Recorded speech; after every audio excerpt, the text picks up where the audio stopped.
ഉത്തരവാദിത്ത മനുഷ്യപ്പറ്റിൻ്റെ രാഷ്ട്രീയം എന്ന പ്രമേയത്തിൽ SOS 70-ാം വാർഷികത്തോടനുബന്ധിച്ചുള്ള ഒരു സെഷനിലാണ് ഇപ്പോൾ നമ്മളുള്ളത്. വർത്തമാനം ഭൂമിയുടെ അവസ്ഥകളെയും അവകാശികളെയും കുറിച്ച് എന്ന ഈ സെഷനിൽ നമ്മോടൊപ്പമുള്ളത് കേരളത്തിലെ പ്രശസ്ത പരിസ്ഥിതി ശാസ്ത്രജ്ഞരിൽ ഒരാളായ കേരള ഫോറസ്റ്റ് റിസർച്ച് ഇൻസ്റ്റിറ്റ്യൂട്ടിലെ ചീഫ് സയൻറ്റിസ്റ്റുമായിട്ടുള്ള ഡോക്ടർ TV സജീവ് സാറാണ് നമ്മോടൊപ്പം ഉള്ളത്. അടുത്തിടെ കേരളത്തിൽ കഴിഞ്ഞ ചില പ്രകൃതി ദുരന്തങ്ങൾ, ചില സാംക്രമിക രോഗങ്ങൾ, അതിൻ്റെയൊക്കെ പശ്ചാത്തലത്തിൽ സമൂഹത്തിൽ കൃത്യമായി ഇടപെടുകയും അതിൻ്റെ പേരിൽ വിവിധ മാഫിയകളിൽ നിന്ന് നിരന്തരം ഭീഷണികൾ നേരിടുകയും ചെയ്ത ഒരു വ്യക്തിയാണ് TV സജീവ് സാർ. കൃത്യമായ ശാസ്ത്രീയ നിരീക്ഷണത്തോടെയും പഠനത്തോടെയും സമൂഹത്തിലെ വിവിധ തരത്തിലുള്ള പരിസ്ഥിതി പ്രത്യാഘാതങ്ങളെക്കുറിച്ച്, പരിസ്ഥിതി പ്രശ്നങ്ങളെക്കുറിച്ച് അദ്ദേഹത്തിൻ്റെ കണ്ടെത്തലുകളുടെയും അന്വേഷണങ്ങളുടെയും അടിസ്ഥാനത്തിൽ നമ്മോട് സംസാരിക്കും. പാരിസ്ഥിതിക രംഗത്ത് സജീവമായി ഇടപെട്ട് വരുന്ന അദ്ദേഹം നിലവിൽ നമ്മുടെ കേരളത്തിലെ പരിസ്ഥിതി നേരിടുന്ന വെല്ലുവിളികൾ എന്തൊക്കെയാണ്, പ്രത്യേകിച്ച് അടുത്തിടെയുണ്ടായ ചില പ്രകൃതി ദുരന്തങ്ങളുടെയൊക്കെ അടിസ്ഥാനത്തിൽ സാർ തുടക്കം നിലനിൽക്ക് സംസാരിക്കും. ശേഷം നമുക്ക് സമയത്തിനനുസരിച്ച് ഇടപെടാം. സംസാരിക്കാനായി ഡോക്ടർ TV സജീവ് സാറെ ക്ഷണിക്കുന്നു. പ്രിയപ്പെട്ടവരെ, നമ്മൾ ജീവിക്കുന്ന കേരളം എന്ന് പറയുന്ന പ്രദേശം വളരെ കാലം ജീവിക്കാനായിട്ട് വളരെ സുരക്ഷിതമായിട്ടുള്ള ഒരു സ്ഥലമായിട്ടാണ് അറിയപ്പെട്ടിരുന്നത്. ലോകത്ത് പല ഭാഗത്തും ജീവിക്കുന്ന മനുഷ്യർ നേരിടുന്ന പല ഭീഷണികളും നമ്മളെ സംബന്ധിച്ച് കേരളത്തിൽ നേരിടേണ്ടി വന്നിട്ടില്ല. ഇവിടെ അഗ്നിപർവ്വതങ്ങളില്ല, ഇവിടെ വലിയ തോതിലുള്ള ഭൂചലനങ്ങൾ ഉണ്ടാവാറില്ല, സുനാമി പോലെയുള്ള പ്രശ്നങ്ങൾ ഉണ്ടാവാറില്ല. അങ്ങനെ പ്രകൃതി ദുരന്തങ്ങൾ സാധാരണ വളരെ കുറഞ്ഞിട്ടുള്ള, വളരെ സുരക്ഷിതമായി ജീവിക്കാൻ പറ്റുന്ന, അതുമാത്രമല്ല എവിടെ വേണമെങ്കിലും ജീവിക്കാൻ പറ്റുന്ന മറ്റ് പല സ്ഥലങ്ങളിൽ നിന്ന് വ്യത്യസ്തമായി കേരളം മൊത്തത്തിൽ ഒരൊറ്റ ഗ്രാമമാണ്, അല്ലെങ്കിൽ ഒരൊറ്റ നഗരമാണ് എന്ന് പറയാവുന്ന പോലെ എല്ലായിടത്തും ജലം ലഭ്യമാവുന്ന, എല്ലായിടത്തും മനുഷ്യന് വീട് വെച്ച് താമസിക്കാൻ പറ്റുന്ന ഒരു സ്ഥലമായിട്ടാണ് കേരളത്തെ നമ്മൾ പരിചയപ്പെട്ടിരുന്നത്. പക്ഷെ കഴിഞ്ഞൊരു ചെറിയ കാലം കൊണ്ട്, ഏറിയാൽ ഒരു 10 വർഷത്തിനുള്ളിൽ ഈ കഥ മാറി മറിഞ്ഞിട്ടുണ്ട്. കേരളം മറ്റ് പല പ്രദേശങ്ങളും പോലെ അപകടം പിടിച്ച ഒരു സ്ഥലമായി മാറിയിട്ടുണ്ട്. വലിയ തോതിൽ പ്രകൃതി ദുരന്തങ്ങൾ നമ്മൾ കാണാൻ തുടങ്ങി. 2018 വന്ന പ്രളയം നമ്മൾ പ്രതീക്ഷിച്ചതല്ല. ആ പ്രളയം വന്ന സമയത്ത് നമ്മൾ ആദ്യം മനസ്സിലാക്കിയത് ഇത് നൂറ്റാണ്ടിലൊരിക്കൽ ഉണ്ടാവുന്നൊരു പ്രളയമാണ് എന്നാണ്. പക്ഷെ തൊട്ടടുത്ത വർഷം തന്നെ പ്രളയം വീണ്ടും ആവർത്തിക്കുക തന്നെ ചെയ്തു. അതിന് മുന്നേ തന്നെ ചെറിയ തോതിലുള്ള പ്രശ്നങ്ങളുണ്ടെങ്കിൽ പോലും 2018 ശേഷം വലിയ തോതിലുള്ള ദുരന്തങ്ങളിലേക്ക് കേരളം എടുത്തറിയപ്പെടുന്ന ഒരു അവസ്ഥ നമുക്ക് കാണാൻ പറ്റിയിട്ടുണ്ട്. അതിനുശേഷം തുടർന്ന് എല്ലാ വർഷങ്ങളിലും നമുക്ക് ഉരുൾപൊട്ടലുകൾ ഉണ്ടായിട്ടുണ്ട്, വലിയ മണ്ണിടിച്ചിലുകൾ ഉണ്ടായിട്ടുണ്ട്. അതിൽ ഏറ്റവും വലിയ മണ്ണിടിച്ചിൽ ഈ വർഷം 2024 വയനാട്ടിലുണ്ടാവുകയും ചെയ്തു. കേരളം വളരെ സുരക്ഷിതമായി ജീവിക്കാൻ പറ്റുന്നൊരു പ്രദേശത്ത് നിന്ന് പതുക്കെ വളരെ അരക്ഷിതമായിട്ടുള്ള അവസ്ഥയിലേക്ക് മാറി എന്ന് നമുക്ക് മനസ്സിലാക്കേണ്ടതായിട്ടുണ്ട്.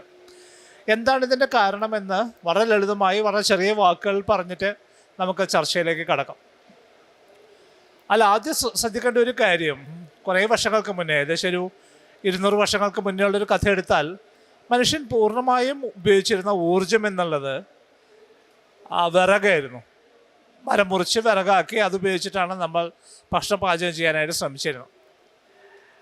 അത് മാറി നമ്മൾ കൽക്കരിയിലേക്ക് മാറിയ ഒരു സമയമുണ്ട്. കൽക്കരിയുടെ ഒരു ഗുണം, അത് വിറകിനേക്കാൾ 10 മടങ്ങ് കൂടുതൽ ഊർജം തരുന്ന ഒരു വസ്തുവാണെന്നുള്ളതാണ്. കൽക്കരി ഭൂമി കുഴിച്ച് കൽക്കരി എടുത്ത് കത്തിക്കാൻ തുടങ്ങിയ സമയം മുതൽ ഇങ്ങോട്ടേക്കുള്ള സമയത്തെ നമ്മൾ വിളിക്കുന്നത് വ്യാവസായിക വിപ്ലവാനന്തര കാലം എന്നാണ്. വ്യവസായ വിപ്ലവം തുടങ്ങുന്നത് അവിടെ നിന്നാണ്. നമ്മൾ ആവി എഞ്ചിനുകൾ കണ്ടുപിടിക്കുന്നു, ആവി ഉപയോഗിച്ച് പ്രവർത്തിക്കുന്ന വാഹനങ്ങൾ കണ്ടുപിടിക്കുന്നു, ട്രെയിനുകൾ കണ്ടുപിടിക്കുന്നു. പതുക്കെ നമ്മൾ കൽക്കരിയിൽ നിന്ന് പെട്രോളിയത്തിലേക്ക് മാറുന്നുണ്ട്, ഡീസലിലേക്ക് പെട്രോളിലേക്കൊക്കെ നമ്മൾ മാറുന്നുണ്ട്. അതിനുശേഷം നാച്ചുറൽ ഗ്യാസിലേക്ക് എത്തി നിൽക്കുന്നുണ്ട്. ഇന്നിപ്പോൾ നമ്മളെ സംബന്ധിച്ച് ഒരു ദിവസം പോലും ഈ പറയുന്ന ഫോസിൽ ഇന്ധനങ്ങൾ, ഭൂമിയിൽ നിന്നും കുഴിച്ചെടുക്കുന്ന ഇന്ധനങ്ങൾ കത്തിക്കാതെ ജീവിക്കാൻ പറ്റാത്ത ഒരു ജീവിവർഗമായി നമ്മൾ മാറിയിട്ടുണ്ട്. ഈ തരത്തിൽ കൽക്കരി ആയാലും പെട്രോളിയം ഉൽപ്പന്നങ്ങളായാലും നാച്ചുറൽ ഗ്യാസ് ആയാലും കത്തിക്കുന്ന സമയത്ത് അതിൽ നിന്നുണ്ടാകുന്ന വാതകങ്ങൾ അന്തരീക്ഷത്തിലേക്ക് എത്തുകയും അത് ഭൂമിക്ക് ചുറ്റുമുള്ള ഹരിതഗ്രഹ വാതകങ്ങളുടെ വളരെ നേർത്ത ഒരു പ്രതലത്തിൻ്റെ കട്ടി പതുക്കെ കൂടാനായിട്ട് കാരണമാവുകയും ചെയ്യുന്നുണ്ട്. അതുകൊണ്ട് സംഭവിച്ച വലിയൊരു മാറ്റം സൂര്യനിൽ നിന്ന് ഭൂമിയിലേക്ക് വരുന്ന ചൂടിനെ ഇത്തിരി പോലും നമ്മൾ പുറത്തേക്ക് കളയാൻ പറ്റാതായിട്ടുണ്ട്. അത് വീണ്ടും ഈ ഹരിതഗ്രഹ വാതകങ്ങളുടെ പാളിയിൽ തട്ടി വീണ്ടും ഭൂമിയിലേക്ക് തന്നെ പ്രതിഫലിക്കുന്ന അവസ്ഥയിലേക്ക് എത്തിച്ചേർന്നിട്ടുണ്ട്. ഭൂമിയുടെ ചൂട് പതുക്കെ കൂടാൻ തുടങ്ങിയിട്ടുണ്ട്. കഴിഞ്ഞൊരു 170 വർഷത്തിനിടയ്ക്ക് 1 ഡിഗ്രി താപനില വർദ്ധിച്ചിട്ടുണ്ട്. ഭൂമിയുടെ ഒരു ശരാശരി താപനില എന്ന് പറയുന്നത് 14.5 ഡിഗ്രി സെൻറ്റിഗ്രേഡാണ്. അതിൽ 1 ഡിഗ്രി വർദ്ധിച്ചിട്ടുണ്ട്. സ്വാഭാവികമായിട്ടും നമുക്ക് തോന്നാവുന്ന ഒരു സംശയം, 1 ഡിഗ്രി വർദ്ധിച്ചാൽ അത്ര വലിയൊരു പ്രശ്നം ഉണ്ടാവുമോ നമുക്ക് സംശയം തോന്നിയേക്കാം. പക്ഷെ 1 ഡിഗ്രി വർദ്ധിക്കുന്നതോട് കൂടി തന്നെ പല പുഴകളും തുടങ്ങുന്ന ഉറവകൾ വറ്റിക്കഴിഞ്ഞു. അറബിക്കടൽ വലിയ തോതിൽ ചൂട് പിടിച്ചു കഴിഞ്ഞു. നമുക്ക് പരിചയമില്ലാത്ത കാറ്റുകൾ അറബി കടലിൽ പോലും വരാൻ തുടങ്ങിക്കഴിഞ്ഞു. പണ്ട് നമ്മൾ ശാസ്ത്രജ്ഞർ വിചാരിച്ചിരുന്നത് ലോകത്ത് വലിയ കൊടുങ്കാറ്റുകൾ ഉണ്ടാകുന്ന സമയത്ത് ഒരു കൊടുങ്കാറ്റ് മാത്രമേ ഉണ്ടാവുള്ളൂ എന്നാണ് നമ്മൾ വിശ്വസിച്ചിരുന്നത്. ആ കാലം മാറിക്കഴിഞ്ഞു. ഇപ്പോൾ ഒരേ സമയം തന്നെ 3 കൊടുങ്കാറ്റുകൾ ഭൂമിയിൽ പ്രവർത്തിക്കുന്ന കാഴ്ച നമ്മൾ കണ്ടു കഴിഞ്ഞു. ഭൂമിയുടെ താപനില വളരെ പതുക്കെ കൂടുന്നു. അതുമായിട്ട് ബന്ധപ്പെട്ട് ധാരാളമായിട്ടുള്ള പ്രകൃതി ദുരന്തങ്ങൾ കേരളത്തിന് മാത്രമല്ല മറ്റു പല സ്ഥലങ്ങളിലും വ്യാപിക്കാൻ തുടങ്ങിക്കഴിഞ്ഞു.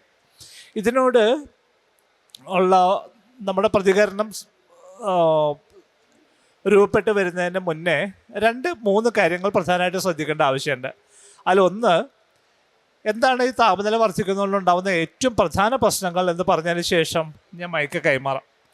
അത് ഏറ്റവും ആദ്യം സംഭവിക്കാൻ പോകുന്നത് ഭൂമിയുടെ 2 ധ്രുവങ്ങളിലുമുള്ള, ഉത്തര ധ്രുവത്തിലും ദക്ഷിണ ധ്രുവത്തിലുമുള്ള വലിയ മഞ്ഞുപാളികൾ ഉരുകാൻ തുടങ്ങും എന്നുള്ളതാണ്. ഈ മഞ്ഞുപാളികൾ ഉരുകിക്കഴിഞ്ഞാൽ ആ വെള്ളം കടലിലേക്കാണ് എത്തുക. കടലിലെ ജലനിരപ്പ് പതുക്കെ ഉയരാൻ തുടങ്ങും. അത് ഉയരാൻ തുടങ്ങിക്കഴിഞ്ഞിട്ടുണ്ട്. പസഫിക് സമുദ്രത്തിലെ പല ദ്വീപുകളും മുങ്ങിക്കഴിഞ്ഞു. നമ്മുടെ അയൽരാജ്യമായ മാലദ്വീപുകളിലെ മനുഷ്യർ മറ്റു പല രാജ്യങ്ങളിലും സ്ഥലം വാങ്ങാൻ തുടങ്ങിക്കഴിഞ്ഞു. അവർക്ക് അവിടെ ജീവിക്കാൻ പറ്റില്ല എന്ന് അവർക്ക് അറിയാം. കാരണം മാലദ്വീപുകൾക്ക് ആ ദ്വീപിൽ കടൽ ജലനിരപ്പിനേക്കാൾ ഏറ്റവും ഉയർന്ന പൊക്കമെന്ന് പറയുന്നത് വെറും 4 മീറ്റർ മാത്രമാണ്. വെറുതെ പറഞ്ഞ 4 മീറ്ററിനേക്കാൾ ഉയരമുള്ള ഒരു തിരമാല അടിച്ചാൽ അതിന് മുകളിലൂടെ മുഴുവൻ വെള്ളം നിറഞ്ഞിട്ടുണ്ടാവും. അവരവിടെ നിന്ന് മാറാൻ തുടങ്ങുകയാണ്. സമുദ്രതീരത്തുള്ള നഗരങ്ങളെല്ലാം തന്നെ വലിയ ഭീഷണിയിലാണ്. കേരളത്തിൻ്റെ ഒരു പ്രത്യേകത, നമ്മുടെ വലിയ നഗരങ്ങളെല്ലാം തന്നെ കടൽ തീരത്ത് തന്നെയാണ് ഉള്ളത്. തിരുവനന്തപുരമായാലും കൊച്ചിയായാലും കോഴിക്കോടായാലും ഒക്കെ തന്നെ കടൽ തീരത്ത് തന്നെയുള്ള നഗരങ്ങളാണ്. അതിന് നിലനിൽപ്പ് തന്നെ അബദ്ധത്തിലാവുകയാണ്. 2060-70 ആകുമ്പോഴേക്കും ആ നഗരത്തിൻ്റെ വലിയൊരു ഭാഗം കടലെടുത്തിട്ടുണ്ടാവും. അപ്പോൾ ഇതാണ് ആദ്യത്തെ പ്രശ്നം, കടലിലെ ജലനിരപ്പ് കൂടുകയാണ്. മാത്രമല്ല, കേരളത്തിൻ്റെ ഒരു സവിശേഷത, നമ്മുടെ നെല്ലറ എന്ന് പറയുന്ന പ്രദേശം, കുട്ടനാട് എന്ന് പറയുന്ന ഒരു പ്രദേശം ഇപ്പം തന്നെ സമുദ്രനിരപ്പിനേക്കാൾ താഴെയുള്ള പ്രദേശമാണ്. അത് വളരെ പെട്ടെന്ന് കടൽ വെള്ളം കൊണ്ട് നിറയും. അപ്പോൾ ജലനിരപ്പ് ഉയരുക എന്നുള്ളതാണ് ഒന്നാമത്തെ പ്രശ്നം. രണ്ടാമത്തെ പ്രശ്നം, ജീവജാലങ്ങൾ പതുക്കെ മാറി താമസിക്കും എന്നുള്ളതാണ്. അവർ താഴെ ഭാഗത്ത് ജീവിക്കുന്ന ജീവജാലങ്ങൾ പതുക്കെ മലമുകളിലേക്ക് യാത്ര ചെയ്യാൻ തുടങ്ങും. ഭൂമധ്യരേഖാ പ്രദേശത്ത് ജീവിക്കുന്ന ജീവജാലങ്ങൾ പതുക്കെ ധ്രുവങ്ങളിലേക്ക് യാത്ര ചെയ്യാൻ തുടങ്ങും. അതുകൊണ്ട് തന്നെ കേരളത്തിൻ്റെ തീരത്തു നിന്ന് നമ്മൾ നേരത്തെ പിടിച്ചിരുന്ന പല മത്സ്യങ്ങളും ഇപ്പം നമുക്ക് കിട്ടുക ബോംബെയുടെ തീരങ്ങളിൽ നിന്നാണ്, അല്ലെങ്കിൽ വിശാഖപട്ടണത്തിൻ്റെ തീരത്തു നിന്നാണ്. അവർ പതുക്കെ യാത്ര തുടങ്ങിക്കഴിഞ്ഞു. നാട്ടിൽ നിന്നുള്ള കരയിലുള്ള ജീവജാലങ്ങൾ പതുക്കെ മലമുകളിലേക്ക് യാത്ര ചെയ്യാൻ തുടങ്ങിക്കഴിഞ്ഞു. കാരണം മലമുകളിലേക്ക് പോയാൽ തണുപ്പാണ്. വേനൽക്കാലത്തും ആളുകൾ വണ്ടി പിടിച്ച് ഊട്ടിയിലേക്കും കൊടൈക്കനാലിലേക്കും മൂന്നാറിലേക്കും ഒക്കെ പോകുന്നതിന് കാരണം ആ സമയത്തും അവിടെ തണുപ്പായിരിക്കും എന്നുള്ളതുകൊണ്ടാണ്. അപ്പോൾ ജീവജാലങ്ങൾ പതുക്കെ അങ്ങോട്ട് യാത്ര ചെയ്യാൻ തുടങ്ങിക്കഴിഞ്ഞു. അങ്ങനെ യാത്ര ചെയ്യുന്ന സമയത്ത് ഉണ്ടാകുന്ന സ്വാഭാവികമായിട്ടുള്ള ചോദ്യം, ഇപ്പം തന്നെ മലമുകളിലുള്ള ജീവജാലങ്ങൾ ഇനി എങ്ങോട്ടേക്കാണ് പോവുക എന്നുള്ളതാണ്. അവർക്കിനി മുകളിലേക്ക് പോകാൻ സ്ഥലമില്ല. അവർ പോകുന്നൊരു പോക്കുണ്ട്. അതിനെയാണ് നമ്മൾ പ്രാദേശികമായിട്ടുള്ള വംശനാശം എന്ന് പറയാം. കേരളത്തിൽ അത് തുടങ്ങിക്കഴിഞ്ഞു. ധാരാളം ജീവജാലങ്ങൾ ചൂട് കൂടുന്നതുമായിട്ട് ബന്ധപ്പെട്ട് വംശനാശത്തിലേക്ക് പോയിക്കൊണ്ടിരിക്കുകയാണ്. അപ്പോൾ ആദ്യത്തെ പ്രശ്നം കടലിലെ ജലനിരപ്പ് ഉയരലാണ്, രണ്ടാമത്തേത് ജീവജാലങ്ങളുടെ നഷ്ടമാണ്. പക്ഷേ ഇതൊന്നും രണ്ടുമല്ല. പ്രധാനമായും നമ്മളെ ബേജാറാക്കുന്ന കാര്യം മൂന്നാമത്തെ കാരണമാണ്. അത് അതിതീവ്ര മഴയും അതുമായിട്ട് ബന്ധപ്പെട്ടുള്ള പ്രകൃതി ദുരന്തങ്ങളുമാണ്. മഴയുടെ ഒരു രീതി, അതിൻ്റെ കാലത്തിലും സ്ഥലത്തിലും മാറ്റം വന്നു കഴിഞ്ഞു. പണ്ട് കേരളത്തിൽ മഴ പെയ്യുന്ന സമയത്ത് കേരളം മുഴുവൻ തന്നെ ഒരേ സമയം മഴ പെയ്യുന്നൊരു കാലം ഉണ്ടായിരുന്നു. ചിലപ്പോൾ 2-3 ദിവസമൊക്കെ അടുപ്പിച്ച് മഴ പെയ്യുന്നുണ്ടാവും. പക്ഷേ വളരെ ലോലമായിട്ടുള്ള മഴയാണ്. മഴത്തുള്ളികളുടെ വലിപ്പം വളരെ കുറവാണ്. അതങ്ങനെ പെയ്തുകൊണ്ടിരിക്കും. കേരളം മുഴുവൻ മേഘങ്ങൾ നിറഞ്ഞു നിന്നിട്ട് പെയ്യുന്ന ഒരു കാലം ഉണ്ടായിരുന്നു. ആ കാലം അവസാനിച്ചു കഴിഞ്ഞു. ഇന്നിപ്പോൾ മേഘങ്ങളുടെ രൂപം മാറിയിരിക്കുന്നു. അത് ഹൊറിസോണ്ടലല്ല, മറിച്ച് വെർട്ടിക്കലായിട്ടാണ് മേഘങ്ങൾ രൂപപ്പെട്ട് വരുന്നത്. ഏകദേശം 10, 12, 13 കിലോമീറ്ററോളം പൊക്കത്തിലുള്ള മേഘം ഒരു സിലിണ്ടർ പോലെ മുകളിലേക്ക് നിൽക്കുകയും അത് ഒരൊറ്റയടിക്ക് പെയ്തിറങ്ങുകയും ചെയ്യുന്ന കാഴ്ചയാണ് കേരളത്തിൽ നമ്മൾ കാണാം. എല്ലായിടത്തും ഒരേപോലെ മഴ പെയ്യുന്നില്ല. ഒരു സ്ഥലത്ത് മഴ പെയ്യുന്ന സമയത്ത് തൊട്ടടുത്ത പഞ്ചായത്തിൽ മഴ ഉണ്ടാവില്ല, തൊട്ടടുത്ത വാർഡിൽ മഴ ഉണ്ടാവില്ല. ഒരു പ്രദേശത്ത് മാത്രമായി വളരെ ശക്തിയായിട്ട് പെയ്യുന്ന മഴയായിട്ട് നമ്മുടെ മഴയുടെ സ്വഭാവം മാറിക്കഴിഞ്ഞു. ഈ പെയ്യുന്ന വലിയ മഴത്തുള്ളികൾ വന്നിറങ്ങുന്നത് താങ്ങാനായിട്ട് മരങ്ങൾക്കാവുന്നില്ല, മണ്ണിനാവുന്നില്ല. മേൽമണ്ണ് വലിയ തോതിൽ ഒഴുകി പോകുന്നുണ്ട്. കാട്ടിൽ നിന്നൊക്കെ മേൽമണ്ണ് ഒഴുകി പോകുമ്പോൾ മണ്ണ് മാത്രമല്ല നഷ്ടപ്പെടുക, ആ മണ്ണിൽ ഉറങ്ങിക്കിടക്കുന്ന വിത്തുകളടക്കം അതിൽ നിന്ന് നഷ്ടപ്പെടുന്നുണ്ട്. ഇത് മഴയുടെ സ്ഥലത്തിലും കാലത്തിലുള്ള വ്യത്യാസമാണ്. മറ്റൊരു പ്രധാന വ്യത്യാസം എപ്പോഴാണ് മഴ പെയ്യുന്നത് എന്നുള്ളതാണ്. കേരളത്തിനെ സംബന്ധിച്ച് 3 പ്രധാന മഴക്കാലമാണുള്ളത്. ഒന്ന് വേനൽ മഴയാണ്. നമുക്ക് ഫെബ്രുവരി, മാർച്ച്, ഏപ്രിൽ വരെയൊക്കെ കിട്ടുന്ന ഒറ്റപ്പെട്ട മഴകളാണ്. അത് കഴിഞ്ഞാൽ കാലവർഷം ജൂണിൽ തുടങ്ങും. അത് കഴിഞ്ഞിട്ട് ഒരു ചെറിയ ബ്രേക്ക് കഴിഞ്ഞതിന് ശേഷം തുലാവർഷം വരും. ഇങ്ങനെ 3 വ്യത്യസ്ത മഴകളാണ് നമുക്ക് കിട്ടുക. ഈ മഴ പെയ്യുന്ന സമയത്തിൽ മാറ്റം വന്നു കഴിഞ്ഞു. വേനൽ മഴ എപ്പോൾ വേണമെങ്കിലും വരാം. പക്ഷെ കാലവർഷം നേരത്തെ ജൂൺ തുടക്കത്തിൽ തന്നെ പെയ്തിരുന്ന മഴ വല്ലാതെ വൈകാൻ തുടങ്ങിക്കഴിഞ്ഞു. ജൂൺ 2ാമത്തെ ആഴ്ചയിലേക്ക് മാറുന്നു, 3ാമത്തെ ആഴ്ചയിലേക്ക് മാറുന്നു. അതിനപ്പുറം ഓഗസ്റ്റ് എന്നുള്ളത് വളരെ പേടിപ്പിക്കുന്ന മാസമായിട്ട് മാറിയിരിക്കുന്നു. ഓഗസ്റ്റിൽ പെയ്യുന്ന മഴ അതിതീവ്ര മഴയായി മാറിക്കഴിഞ്ഞു. അത് കഴിഞ്ഞിട്ടൊരു ബ്രേക്ക് പോലും ഇല്ലാതെ തുലാവർഷത്തിലേക്ക് കടന്നു പോകുന്നൊരവസ്ഥയാണ് നമ്മൾ പലപ്പോഴും കാണാം. അങ്ങനെ മഴയുടെ വ്യത്യാസം വരുന്ന സമയത്ത്, മഴയുടെ സമയത്തിന് വ്യത്യാസം വരുന്ന സമയത്ത് സംഭവിക്കുന്ന പ്രധാനപ്പെട്ട ഒരു മാറ്റം, ചെടികളെ സംബന്ധിച്ചിട്ട്, ഭക്ഷണം ഉൽപ്പാദിപ്പിക്കുന്ന പച്ച നിറമുള്ള സസ്യങ്ങളെ സംബന്ധിച്ചിട്ട് അവരുടെ ഇല വരുന്ന സമയത്തിലും മാറ്റം വരും. അതിൽ പുതിയ ഇലകൾ, പുതിയ നാമ്പുകൾ വരുന്ന സമയം മാറിയാൽ ആ നാമ്പുകളിൽ മുട്ടയിടുന്ന മറ്റ് ധാരാളം ജീവജാലങ്ങൾ, ചുറ്റുശലഭങ്ങൾ മുതൽ വണ്ടുകൾ മുതലുള്ള ധാരാളം ജീവജാലങ്ങൾക്ക് അവരുടെ പ്രത്യുൽപാദനം നടത്താനാവാതാവും. അവിടെ നിന്ന് തുടങ്ങുന്ന ഒരു എസിൻക്രണി ഉണ്ട്. രണ്ട് വഴിക്ക് പോകുന്ന രീതി. പരസ്പരം ആശ്രയിച്ച് ജീവിക്കുന്ന ജീവജാലങ്ങൾ തമ്മിലുള്ള ബന്ധം മുറിഞ്ഞു പോകുന്നൊരവസ്ഥ ഉണ്ടാവുന്നുണ്ട്. അത് ഫ്രാക്ചേർഡ് ആവുന്നൊരവസ്ഥയുണ്ട്. അതുകൊണ്ട് തന്നെ ഇപ്പം നമുക്ക് 1 ഡിഗ്രി കൂടിയതിൻ്റെ പ്രശ്നങ്ങൾ പോലും നമുക്ക് താങ്ങാൻ പറ്റുന്നില്ല. ശാസ്ത്രജ്ഞർ പ്രവചിച്ചിട്ടുള്ളത് എന്താ വെച്ച് കഴിഞ്ഞാൽ, ഇപ്പം നമ്മൾ എങ്ങനെയാണോ ജീവിക്കുന്നത്, എങ്ങനെയാണോ ഊർജ്ജം ഉപയോഗിക്കുന്നത്, ആ തരത്തിൽ തുടർന്നു കഴിഞ്ഞാൽ ഒരു 1.5 ഡിഗ്രിക്ക് മേലെ ടെമ്പറേച്ചർ കൂടിയാൽ ഈ പ്രശ്നങ്ങൾ ഗുരുതരാവും. 2 ഡിഗ്രിക്ക് മുകളിൽ എത്തിക്കഴിഞ്ഞാൽ അത് അതിനേക്കാൾ ഗുരുതരമായി മാറും. അതിനെ പിടിച്ചു നിർത്താൻ പറ്റുമെന്ന് ലോകരാജ്യങ്ങൾ വലിയ തോതിൽ ആലോചന നടത്തുന്നുണ്ട്. ധാരാളം സമ്മേളനങ്ങളിൽ ലോകത്തെ രാജ്യങ്ങളെല്ലാം കൂടി ഒരുമിച്ച് ചേർന്നിരുന്ന് എങ്ങനെയാണ് നമ്മൾ അന്തരീക്ഷത്തിലേക്ക് അയക്കുന്ന കാർബൺ ഡൈ ഓക്സൈഡിൻ്റെ അളവ് എങ്ങനെയാണ് കുറയ്ക്കാൻ പറ്റുക എന്ന് നിരവധിയായിട്ടുള്ള ആലോചനകൾ നടക്കുന്നുണ്ട്. പക്ഷേ അവിടെയും നമുക്ക് ഒരൊറ്റ തീരുമാനത്തിലേക്ക് പലപ്പോഴും എത്താൻ പറ്റിയിട്ടില്ല. കാരണം എണ്ണയെ മാത്രം മുൻനിർത്തി ജീവിക്കുന്ന പല രാജ്യങ്ങളുണ്ട്. മിഡിൽ ഈസ്റ്റിലുള്ള രാജ്യങ്ങൾ മാത്രമല്ല, ഗൾഫ് രാജ്യങ്ങൾ മാത്രമല്ല, ഓസ്ട്രേലിയ പോലെയുള്ള, റഷ്യ പോലെയുള്ള പല രാജ്യങ്ങളെ സംബന്ധിച്ചിട്ടും അവരുടെ പ്രധാനപ്പെട്ട ഒരു വരുമാന മാർഗം എന്ന് പറയുന്നത് എണ്ണയാണ്. അപ്പോൾ എണ്ണയെ മാറ്റി നിർത്തിക്കൊണ്ടൊരു ലോകക്രമത്തെ അവർക്ക് ചിന്തിക്കാൻ പറ്റുന്നില്ല. നമ്മൾക്ക് ഓരോരുത്തർക്കുമുള്ള കാർബൺ പാദമുദ്രയുണ്ട്. നമ്മൾ ഓരോരുത്തരും ജീവിക്കുന്ന സമയത്ത് അതിനായിട്ട് എത്ര കാർബൺ കത്തിക്കുന്നു എന്നുള്ളതിൻ്റെ അളവാണത്. നമുക്കെല്ലാവർക്കും വ്യത്യസ്തമായിട്ടുള്ള കാർബൺ പാദമുദ്രയാണുള്ളത്, കാർബൺ ഫുട് പ്രിൻ്റാണുള്ളത്. നിങ്ങൾ സൈക്കിൾ ഉപയോഗിക്കുന്ന ഒരാളാണെങ്കിൽ അത് വളരെ കുറവായിരിക്കും. നിങ്ങൾ സ്കൂട്ടർ ഉപയോഗിക്കുന്ന ആളാണെങ്കിൽ അത് കുറച്ചും കൂടി കൂടുതലായിരിക്കും. നിങ്ങൾ കാർ ഉപയോഗിക്കുന്ന ആളാണെങ്കിൽ അത് കുറച്ചും കൂടി കൂടുതലായിരിക്കും. നിങ്ങൾ വലിയ കാർ ഉപയോഗിക്കുന്ന ആളാണെങ്കിൽ അത് വളരെ കൂടുതലായിരിക്കും. നമ്മളെ സംബന്ധിച്ചിട്ട് അങ്ങനെയുള്ള ആളുകളുടെ എണ്ണം കൂടിക്കൊണ്ടിരിക്കുകയാണ്. മാത്രമല്ല, നമ്മളെ സംബന്ധിച്ച് വ്യക്തിപരമായിട്ട് നമ്മുടെ വിജയം എന്നുള്ളത്, നമ്മുടെ സക്സസ് എന്നുള്ളത് നമ്മൾ പലപ്പോഴും കണക്കാക്കുന്നത് നമ്മൾ എത്ര കാർബൺ കത്തിക്കുന്നു എന്നുള്ളതിനെ അടിസ്ഥാനപ്പെടുത്തിയിട്ടാണ്. വേറെ രീതിയിൽ പറഞ്ഞാൽ, ഞാൻ എൻ്റെ സൈക്കിൾ വിറ്റിട്ട് ഞാനൊരു സ്കൂട്ടർ വാങ്ങിയാൽ ഞാനൊരു മിടുക്കനായിട്ടാണ് എൻ്റെ ചുറ്റുപാടുള്ളവർ മനസ്സിലാക്കുക. ഞാൻ എൻ്റെ സ്കൂട്ടർ വിറ്റിട്ടൊരു കാറ് വാങ്ങിച്ചാൽ ഞാൻ കുറച്ചുകൂടി മിടുക്കനായി മാറും. ഞാൻ ചെറിയൊരു കാറ് വിറ്റ് വലിയൊരു കാറ് വാങ്ങിച്ചാൽ ഞാൻ കുറച്ചുകൂടി മിടുക്കനാണെന്നാണ് എല്ലാവരും മനസ്സിലാക്കുക. പക്ഷെ സത്യത്തിൽ എനിക്ക് മാറ്റമൊന്നും വന്നിട്ടുണ്ടാവില്ല.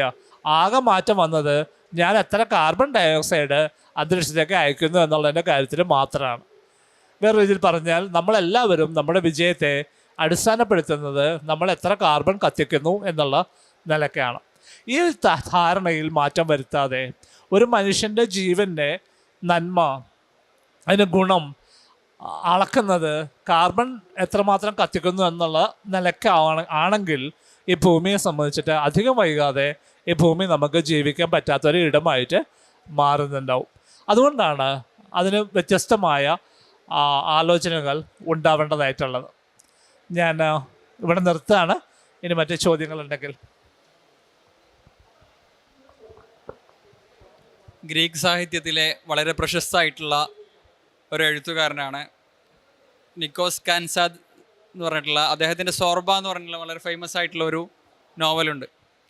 ആ നോവലിലെ വളരെ ഹൃദയനായിട്ടുള്ള ഒരു കഥാപാത്രം, അയാളൊരു ദിവസം അയാളുടെ പൂന്തോട്ടത്തിലൂടെ ഇങ്ങനെ ഉലാത്തുന്ന സമയത്ത് ഒരു ഇലകളിൽ തൂങ്ങിക്കിടക്കുന്ന ചിത്രശലഭത്തിൻ്റെ പ്യൂപ്പകളെ കാണുകയാണ്.